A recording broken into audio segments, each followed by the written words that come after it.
Hello my dear friends, ഈ ഒരു video നിങ്ങളുടെ മുന്നിലേക്ക് എത്തുന്ന സമയത്ത് എന്താണ് യൂണിവേഴ്സിൽ നിന്നും നിങ്ങൾക്കായിട്ടുള്ള ഒരു ഗൈഡൻസ് മെസ്സേജ് എന്ന് നോക്കാം.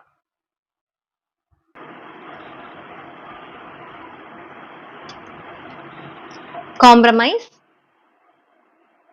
Take action, peaceful resolution. ഒരു കാർഡ് കൂടെ നോക്കാം. Improving health. നിങ്ങളുടെ ഒരു റിലേഷൻഷിപ്പ്, അതിപ്പോ ഫ്രണ്ട്ഷിപ്പ് ആയിക്കൊള്ളട്ടെ, ഒരു ലവ് റിലേഷൻഷിപ്പ് ആയിക്കൊള്ളട്ടെ, എന്ത് രീതിയിലുള്ള റിലേഷൻഷിപ്പ് ആണെന്നുണ്ടെങ്കിലും ഈ ഒരു വ്യക്തി നിങ്ങളിലേക്ക് ഒരു കോംപ്രമൈസ് ആയിട്ട് വരാനുള്ള സാധ്യതകളുണ്ട്. തീർച്ചയായിട്ടും നിങ്ങളുടെ റിലേഷൻഷിപ്പിൽ സമാധാനപരമായ ഒരു പരിഹാരം നിങ്ങൾക്ക് ലഭിക്കും. നിങ്ങൾ അതിനു വേണ്ടിയിട്ട് വെയിറ്റ് ചെയ്തിരിക്കുന്ന വ്യക്തികളാണെന്നുണ്ടെങ്കിൽ ആ ഒരു വ്യക്തി നിങ്ങളുടെ ലൈഫിലേക്ക് വരികയാണ്. നിങ്ങൾക്ക് ആക്ഷൻ എടുക്കാണ്ട് ടൈം ആയി. ആക്ഷൻ എടുക്കാന്ന് വെച്ച് കഴിഞ്ഞാൽ പറഞ്ഞ് കോംപ്രമൈസ് ചെയ്യിക്കുക. കമ്മ്യൂണിക്കേഷൻ എനർജിയാണ് വന്നിരിക്കുന്നത്.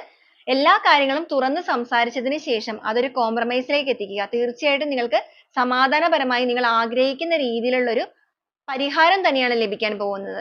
അതോടൊപ്പം ഇംപ്രൂവിംഗ് ഹെൽത്ത് ആണ്. നിങ്ങൾ ഒരുപാട് ഓവർ തിങ്കിങ് ചെയ്യാതിരിക്കുക. ഈ ഒരു കാര്യത്തെക്കുറിച്ച് തന്നെ ചിന്തിച്ച് മനസ്സിനെ വേദനിപ്പിച്ച് ഒരു നെഗറ്റീവ് എനർജിയിലേക്ക് പോവാതിരിക്കുക, അല്ലെങ്കിൽ എനർജീസ് ഡ്രെയിൻ ഔട്ട് ചെയ്യാതിരിക്കുക. പോസിറ്റീവായിട്ട് തന്നെ മുന്നോട്ടേക്ക് പോകുമെന്നാണ് യൂണിവേഴ്സ് പറയുന്നത്. നിങ്ങൾ ആഗ്രഹിക്കുന്ന രീതിയിൽ തന്നെ മാറ്റങ്ങൾ ഉണ്ടാവും. അപ്പൊ നിങ്ങൾ പോസിറ്റീവായിട്ട് തന്നെ ഇരുന്നോളൂ. ഇതാണ് നിങ്ങൾക്കായിട്ടുള്ള ഗൈഡൻസ് കിട്ടിയിരിക്കുന്നത്.